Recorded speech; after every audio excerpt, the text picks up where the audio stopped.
더 이상은 못 참는다. 한국을 식민지로 만들기로 결정했다. 현재 태국군의 움직임이 심상치가 않다고 합니다. 이들은 태국 정부의 주도하에 한반도 상륙 모의 훈련을 이어나가는 등 한국과의 전쟁도 불사하겠다는 의지를 보여주고 있다고 하는데요.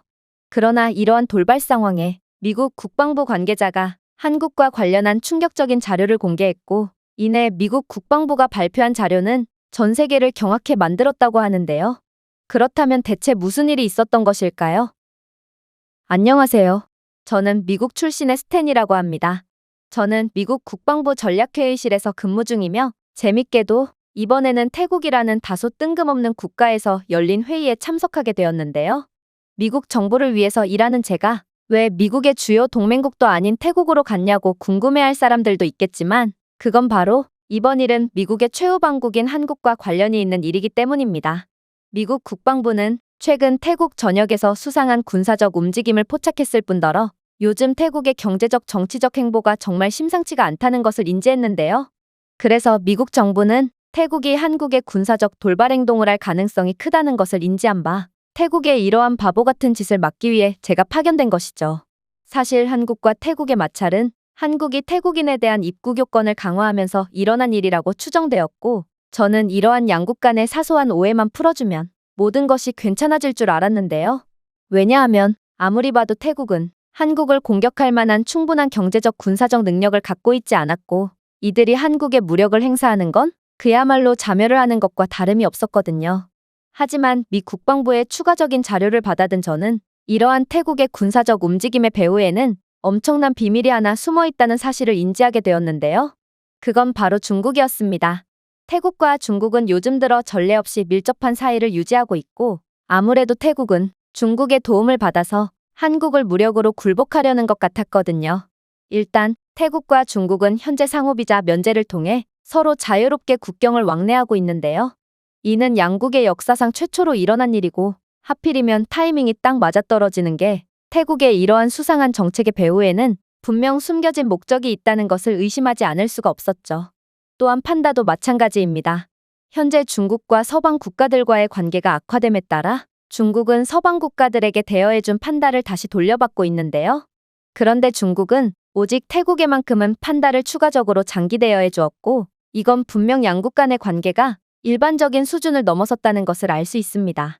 이러한 태국의 정치적 상황에서 중국을 뒤에 업은 태국이 정말로 한국을 침공할 것을 예상하는 것은 그리 이상하다고 볼 수 없는데요. 태국은 역사적으로 봤을 때도 무척이나 감정적이고 자존심이 센 국가로, 태국은 과거에 미얀마와 라오스, 캄보디아와의 전쟁을 치렀는데 이러한 전쟁이 촉발된 원인도 결과적으로는 전부 자존심에서 비롯된 감정적인 이유였기 때문이죠. 서구권 국가에서 온 제 입장에서는 감정에 치우쳐 정치를 한다는 것이 도무지 이해가 안 갔지만, 동남아 국가들, 특히나 태국은 역사적으로 봤을 때도 감정 때문에 일을 그르친 적이 상당히 많은 국가로, 이번에도 감정에 지배당해 중국과 동맹을 맺고 한국을 공격하는 큰 실수를 저지를 가능성이 매우 높다고 판단할 수밖에 없던 것이죠. 아무튼 상황이 매우 시급한 바 미국 국방부는 빠르게 태국과의 긴급회의를 열었고, 그렇게 저는 긴장한 채 회의실 자리에 착석했는데요. 그런데 태국 정부 대변인은 정말 예상치도 못한 말을 해오는 거 아니겠어요? 태국이 한국과의 관계를 끊기로 결정한 건 모두 사실입니다. 그리고 그건 한국인들이 태국에서 야만적인 행동을 하고 있고, 한국인들 때문에 관광대국인 태국의 이미지가 훼손되고 상당한 손해를 보고 있기 때문이죠. 최근만 봐도 그렇습니다. 태국 동물원에는 태국과 중국과의 우정을 상징하는 판다가 존재하는데, 한국인 관광객들이 판다에게 약물과 모래가 섞인 먹이를 던져줘서 판다가 사망하는 사건이 일어났거든요. 한국인들의 만행은 이뿐만이 아닙니다. 한국인 관광객들은 꼭 식당에서 별 말도 안 되는 핑계를 대며 음식값을 지불하지 않으려는 진상짓을 해대는데요. 한국인들은 음식에 고의적으로 머리카락을 넣고 이물질이 나왔다고 우겨대곤 하거든요. 이렇듯 한국인들은 태국은 경제적인 여건상 CCTV를 설치하지 못하는 경우가 많다는 것을 노려 영악한 술수를 써대고 있고, 이런 한국인들의 민폐에 질려버린 태국의 식당 직원들은 이제 머리를 빡빡 깎거나 모자를 쓰고 근무하게 되었죠. 하지만 한국인들은 이제 음식에 고의적으로 벌레를 집어넣는다든지, 심지어 어디서 구했는지는 모르겠지만 사용한 콘돔까지 집어넣으며 환불을 요구하는 상상을 초월하는 미개한 행동을 계속 이어가고 있습니다. 이렇듯 한국인 관광객들은 태국의 관광 수입을 벌어주는 것이 아닌 오히려 지출을 하게끔 하고 있으니 이젠 태국 측도 도저히 참지 못하고 칼을 빼들었다고 할 수 있죠. 그의 말에 저는 여전히 의문을 품을 뿐이었습니다. 사실 태국은 명확한 증거도 없이 이러한 상황을 전부 한국인들의 지시라고 단정짓고 있을 뿐더러 태국 언론은 대대적으로 한국인들의 민폐 행동을 보도하며 태국인들에게 잘못된 정보를 주입하고 있는데요. 문제는 태국인들은 글로벌 SNS에 이러한 한국인들의 만행을 게시하며 한국에 대한 이미지를 조직적으로 훼손하고 있다는 것입니다. 저는 태국이 증거가 전혀 없음에도 이런 행동을 한다는 점이 상당히 마음에 들지 않았지만 그래도 감정을 추스르고 중재자로서의 역할을 수행하기 시작했어요. 글쎄요, 지금 태국 정부는 이 모든 민폐짓을 한국인 관광객들의 책임으로 넘기고 있지만 제가 조사해온 자료에 따르면 전혀 다른걸요? 일단 태국 동물원에서 사망한 판다는 21세였고 판다의 수명이 약 20년이라는 것을 고려해 볼 때 판다가 약물을 먹고 사망했다는 태국의 주장은 전혀 앞뒤가 맞지 않습니다. 그리고 죽은 판다의 부검 결과 또한 자연사로 나오기도 했죠. 그리고 한국인들인 식당에서 돈을 내기 싫어 음식에 고의적으로 벌레를 넣는다는 것도 말이 안 됩니다. 물가지수를 비교했을 때 한국은 태국의 물가지수보다 평균적으로 2배 이상 높고 식당의 경우 그 차이는 3배로 벌어집니다. 즉, 한국인들은 자국에서 한 끼만 사 먹을 수 있는 돈으로 태국에서는 3끼를 전부 챙겨 먹을 수 있다는 것이죠. 그런데 이런 사람들이 대체 무슨 돈을 더 아끼겠다고 음식값을 내지 않기 위해 비열한 수작을 벌인다는 말인가요? 오히려 중국은 태국보다도 물가가 저렴한 개발도상국으로 태국인들이 SNS에 공유한 영상을 보면 민폐짓을 벌이는 동양인들은 전부 오성홍기가 그려진 티셔츠나 중국과 관련한 가방 장식을 매달고 있는데요. 태국 측도 이러한 사실을 잘 알고 있을 텐데 그저 한국의 이미지를 고의적으로 훼손하기 위해 모든 문제를 한국에 전가시키다니 이건 너무나도 비열한 수법이라고 할 수 있습니다. 그러자 태국 측은 사실 한국의 태국인에 대한 입국 요건 강화와 태국인 체류자에 대한 푸대접이 마음에 안 들었다며 태국은 역사를 통틀어봐도 이러한 명백한 차별행위와 푸대접에 그냥 넘어간 적이 없었다며 목소리를 높여댔는데요. 그러면서 한국 정부는 한국에 체류하는 태국인들을 아무 이유 없이 잡아서 구금하고 추방하는 미친 행위를 일삼고 있다며 이건 한국이 태국에 대한 선전포고를 한 것과 다름이 없다며 노발대발했죠. 저는 태국 정부 대변인의 주장에 옳다구나 싶었습니다. 역시나 한국인 관광객들이 태국에서 민폐를 끼치는 건 전부 날조된 핑계였을 뿐이고 이들은 그저 자국이 한국에 무시당하는 것 같아서 화가 단단히 난 거였죠. 태국은 그저 한국을 공격하는 것에 대한 정치적 정당성을 갖다 붙이기 위해 한국을 미개한 국가라고 대대적으로 보도했을 뿐이었던 거였습니다. 그러나 태국 측의 주장은 전부 말도 안 되는 거짓말이었고 저는 이들에게 진실을 알려주기로 했어요. 현재 한국에 입국하는 태국인들 중 78%가 불법 체류 신분으로 바뀌고 한국에는 40만 명 이상의 태국 국적 불법 체류자들이 득실되는데 그러면 한국에서 불법을 저지르고 있는 태국인들을 전부 가만 놔둬야 된다는 말인가요? 보세요. 태국 내에는 한국에서의 불법 체류를 돕는 전문 학원까지 존재하는 상황이고 이러한 학원들은 한국 내의 태국인 조직들이 운영하는 약물 사업, 불법 업소 등과 연관되어 있는 것으로 밝혀진 지 오래입니다. 이들은 기본적인 한국어 교육부터 시작해서 한국식 옷차림, 한국식 화장법 등 불법 체류자로 의심받지 않기 위한 모든 교육을 마친 후에 한국 내 태국인 조직과 연계된 일자리로 인계한다고 하죠. 태국인 불법 체류자들은 이러한 한국 경찰을 피하는 여러 정보들을 습득하고 오기 때문에 사실상 이런 식으로 불법 체류 학원을 다니다가 오는 태국인들을 막기란 거의 불가능한 수준인 것입니다. 그럼에도 한국 정부는 태국인 불법 체류자들을 적발하기 위해 전문적인 부서까지 신설했으며 저번 주에는 약물과 업소와 연관된 태국인 조직원 200명을 일망타진하는 성과를 거두었죠. 즉, 한국은 적법한 절차를 따라 불법 체류자들을 처리한 것일 뿐인데 태국 측은 마치 한국이 선량한 태국인을 이유 없이 구금했다고 주장하는 거짓말을 일삼고 있을 뿐이라는 겁니다. 따라서 오히려 사과를 해야 하는 건 태국 측이고 태국은 한국의 불법 체류자들을 단속하는 데 사용되는 세금이라도 지원해줘야 맞는 상황이라는 것입니다. 태국 정부 관계자는 자신의 논리적 오류를 파악했는지 그 즉시 아무 반박도 못한 채 얼굴만 새빨개질 뿐이었는데요. 그러면서 그는 약 5분 동안 산송장처럼 굳어있더니 기껏 생각해낸 말이 이거였나 싶을 정도로 황당한 말을 건네오기 시작하더군요. 현재 태국은 중국과 그 어느 때보다 밀접한 관계를 맺고 있습니다. 중국이 오직 태국에게만 판다를 대여해준 것을 보면 중국은 태국을 그 어떤 나라들보다도 각별하게 생각하고 있다는 것을 알 수 있죠. 양국은 무비자 협정까지 맺은 형제관계로 한국이 지금 당장 무릎을 꿇고 사과하지 않으면 태국은 중국과 동맹을 맺고 즉시 한국을 불바다로 만들어버릴 것입니다. 그의 황당한 대답에 저는 그만 터져 나오는 웃음을 참지 못하고 박장대소하고 말았는데요. 태국은 정말 자신들의 주제를 몰라도 너무 모르고 있었거든요. 그래서 저는 미 국방부 소속으로서 태국의 현실을 알려주기 시작했죠. 글쎄요, 태국은 강대국과의 전쟁을 해본 적이 없어서 그런지 군사력 차이가 어떤 참극을 가져오는지 아예 모르고 있는 것 같군요. 아니 그 전에 애초에 중국은 태국의 군사적 움직임을 절대로 지원해주지 않을 것입니다. 일단 중국에 있어서 태국은 동등한 동맹관계가 아니며 중국은 그저 태국에 대한 1대1로 정책과 관광산업 점령을 통한 경제적 식민지화를 목적으로 할 뿐 태국과의 진지한 관계에 대해서는 전혀 신경 쓰고 있지 않거든요. 그리고 중국에 있어서 한국과의 분쟁은 특히나 피하고 싶은 부분이고 실제로 중국의 시진핑 주석은 한국과의 군사적 충돌만은 반드시 피하라는 정책을 내놓기도 했죠. 이건 이상하게 들릴 수도 있습니다. 중국은 인구로 보나 국토 면적으로 보나 한국과는 비교조차 되지 않을 거대한 국가임에도 국가 원수가 직접 나서 한국을 피하라고 하고 있으니 말이죠. 그러나 중국의 이러한 한국에 대한 두려움은 전부 그럴 만한 이유가 있습니다. 그리고 그중 대표적인 것이 바로 한국의 우수한 기술력이죠. 중국은 한국의 군사력, 특히 자국의 방산기술을 아득히 능가하는 한국의 첨단 기술력을 예리하게 인식하고 있는데요. 한국의 군대는 고도로 발전되어 있을 뿐만 아니라 한국군은 중국이 오랫동안 경계해온 사드와 같은 고도로 정교한 미사일 방어 시스템을 자랑하고 있거든요. 특히나 수천 킬로미터의 사거리를 자랑하고 있는 한국의 현무 미사일은 중국 전역을 석기시대로 돌릴 만큼 강력하고 정교한 위력을 자랑하기에 중국 입장에서는 함부로 한국을 적대시하는 행동을 할 수 없는 것입니다. 중국도 똑같이 장거리 미사일로 보복을 하면 되는 거 아니냐고요? 안타깝지만 중국은 아직 정교한 미사일 체계를 갖추지 못했습니다. 분명 중국은 한국 본토까지 닿는 미사일 체계를 가지고 있긴 하지만 정교함이 부족해 미사일이 한국으로 떨어질지 북한으로 떨어질지 알 수가 없는 게 현실이죠.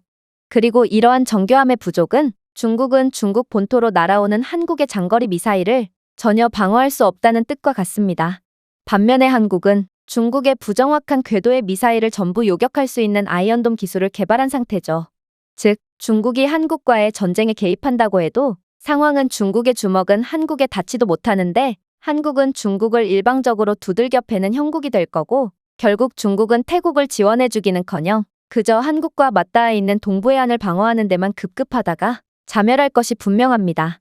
따라서 중국이 함부로 경거망동을 한다면 한국은 직접 중국 본토에 군대를 투입하지 않고도 중국의 전 국토를 요격할 것이 분명하므로 중국 입장에서는 한국의 겁을 먹을 수밖에 없는 것이죠. 중국이 한국과의 군사적 마찰을 두려워하는 이유는 이뿐만이 아닙니다. 한국은 공군력에 있어서도 중국의 압도 우위를 차지하고 있는 상황이거든요. 현대 전쟁은 공군력에 의해 좌지우지된다는 말도 있듯이 육해공 중에서도 최신 기술의 정점을 보여주는 분야는 바로 공군력이라고 볼 수 있는데요. 그런데 한국은 F-35뿐만 아니라 한국 국내에서 개발한 KF-21 보라매와 같은 4세대 및 5세대 전투기를 보유하고 있고 이는 미국 정도를 제외한다면 전 세계 최강의 공군 전력이라고 볼 수 있습니다. 그러나 중국은 현재 서방 국가들과의 분쟁으로 첨단 군사 장비를 수입할 수 없게 되었고 결국 방산 분야에 대해 자국의 기술력에만 의존할 수밖에 없는 상황에 처해 있는데요. 때문에 중국의 공군 전력은 대부분 2세대 고물 전투기이고 그나마 3세대 전투기라고 칭하는 전투기들은 미국 전투기를 그대로 베낀 카피 전투기일 뿐이죠. 그마저도 중국산 부품이 들어간 카피 전투기는 미국의 최신 전투기와는 구현할 수 있는 성능 수준이 달라서 중국을 제외한다면 아무도 이러한 카피 전투기를 3세대 전투기로 인정하지 않지만 말입니다. 이런 전투기로는 아무리 숫자가 많아도 한국의 공중 지배권을 가져올 수가 없고 오히려 중국은 그동안 무지막지한 인구수로 과대평가받아왔던 군사력의 형편없는 실체를 만천하에 공개하는 꼴이 되겠죠. 그러나 중국에 있어서 한국과의 분쟁은 무엇보다도 피하고 싶은 이유는 따로 있습니다. 한국의 방산 기술력과 일맥상통하는 말이지만 한국은 상당한 기술력을 가진 국가로 따라서 중국에 있어서 한국과의 경제관계는 태국과의 잠재적 동맹보다도 훨씬 더 가치가 높기 때문이죠. 한국은 중국의 기술 산업에 상당히 중요한 반도체, 전자 및 기타 첨단 제품의 주요 공급국이거든요. 통계적으로 만약 한국이 부품 수출을 끊는다면 중국은 제조 부문 자체가 완전히 괴멸되어 국가 GDP의 15%까지 하락할 것이고, 이는 거의 국가 붕괴 수준에 달하는 피해라고 할 수 있습니다. 그리고 외교 강국 한국과의 분쟁은 곧 미국이나 유럽연합 같은 동맹국들의 잠재적인 경제 보복을 피할 수 없다는 것을 의미하므로 중국은 태국이 자신들에게 이러한 손해를 만회할 만한 상당한 이익을 안겨다 주지 않는 이상 절대로 태국을 돕지 않을 것입니다. 그렇다면 태국은 중국에 어떤 이익을 가져다 줄 수 있을까요? 안타깝게도 태국이 중국에 수출하는 물품은 주로 농산물이고, 이는 다른 국가들에 의해 충분히 대체될 수 있습니다. 즉, 중국 입장에서 태국은 그다지 쓸모가 없는 국가며 중국이 태국을 이용해서 한국의 글로벌적인 팽창을 견제하도록 할 수는 있어도 절대로 직접적인 군사적 도움은 주지 않을 거라는 것이죠. 그러나 이러한 냉혹한 국제관계의 현실에도 태국 측은 절대로 현실을 인정하려 하지 않았습니다. 이들은 태국은 잠재력이 몹시 강력한 국가로 한국 못지않은 저력을 가졌다며 울부짖었는데요. 저는 처음에는 이들의 억지를 그저 귀엽게 받아들였지만 억지가 계속되니 짜증이 솟구치기 시작했고, 결국 이들에게 국제정세의 현실을 알려주기로 했습니다. 도대체 태국의 어떤 부분이 한국만큼 강력한지 알려주실 수 있나요? 역시나 입을 열지 못하시는군요. 다시 한번 말씀드리겠습니다. 중국에 있어서 태국은 도와줄 가치가 전혀 없는 국가입니다. 대체 태국이 중국에 어떤 이익을 가져다 줄 수 있단 말이죠?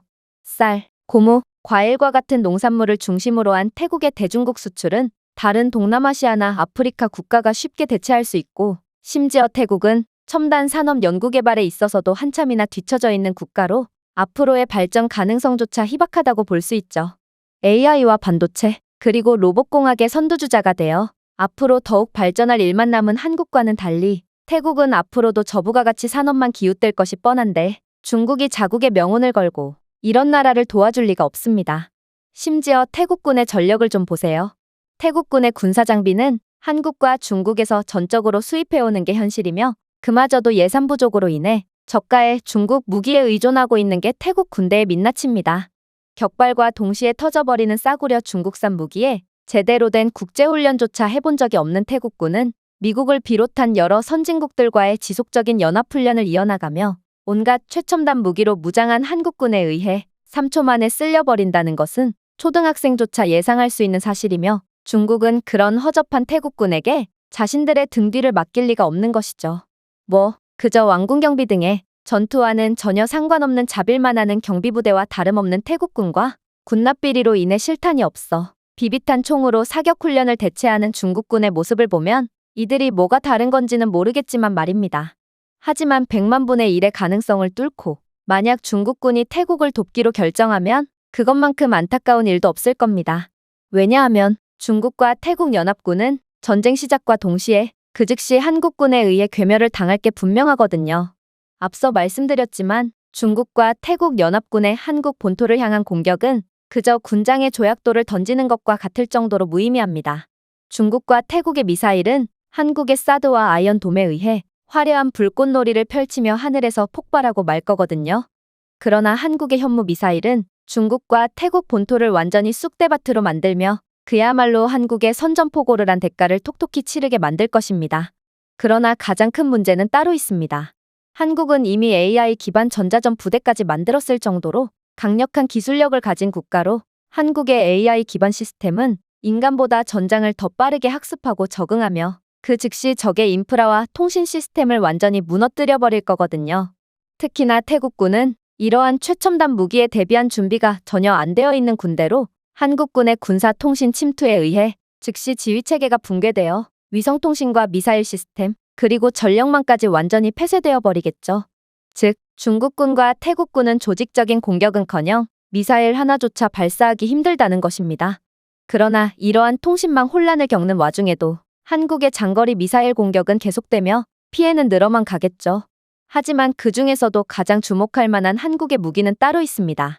그건 바로 전술 EMP 드론인데요. 한국은 총알 한 발 발사하지 않고도 적의 모든 대대를 무력화할 수 있는 EMP 발전기를 장착한 드론을 개발해낸 상태로 이 드론은 중국과 태국군 호송대, 기지, 해군 함대 위에 배치되어 인근의 모든 기술을 차단할 수 있죠. 이 EMP 드론이 디지털 정전 구름처럼 전장을 휩쓸면 탱크가 움직이지 않고 전투기가 추락하며 휴대용 무전기도 무용지물이 되는데요. 그야말로 태국 중국 연합군은 타임머신을 타고 기술력이 존재하지 않는 석기시대로 돌아간 것처럼 무기를 가지고도 아무것도 할 수 없어서 그저 바보 같은 표정을 지으며 한국의 일방적인 공격을 온몸으로 받아낼 뿐이겠죠. 자, 이제 무력화된 태국 중국 연합군의 전장의 유령이라고 불리는 한국군 특수부대가 난입합니다. 사실 한국의 특수부대는 각종 국제평가에서 미국과 1, 2위를 다툴 정도로 우수한 모습을 보이고 있고 특히나 소말리아, 파병 등으로 실전성까지 갖춘 세계 최고의 실력을 가지고 있는데요. 이런 한국의 엘리트 해군 특수부대와 육군 특수부대가 적진 뒤에 배치되어 중국과 태국의 물류를 방해하고 주요 인프라를 파괴하며 고의적 지휘관을 제거하는 은밀한 작전을 수행할 것이고 모든 시간이 멈춰버린 중국과 태국 부대는 무슨 일이 일어나는지도 모른 채 꼼짝없이 당하고 있어야만 할 것입니다. 물론 한국군 특수부대가 쓸고 지나간 자리에는 두려움만이 남아 태국군과 중국군 병사들은 시한폭탄이 어디에 설치되어 있을지 모른다는 불안감에 전의를 완전히 상실하고 말 테죠. 이 상태에서 한국군의 육해공 전력이 본격적인 본토 상륙을 시도한다면 어떻게 될까요? 그야말로 한국은 교전다운 교전을 벌이지도 않고 태국 왕실을 장악할 것이고 태국 왕실에는 태극기가 펄럭거리는 태국 역사상 최악의 치욕이자 최초로 식민지가 되는 경험을 하게 될 것입니다.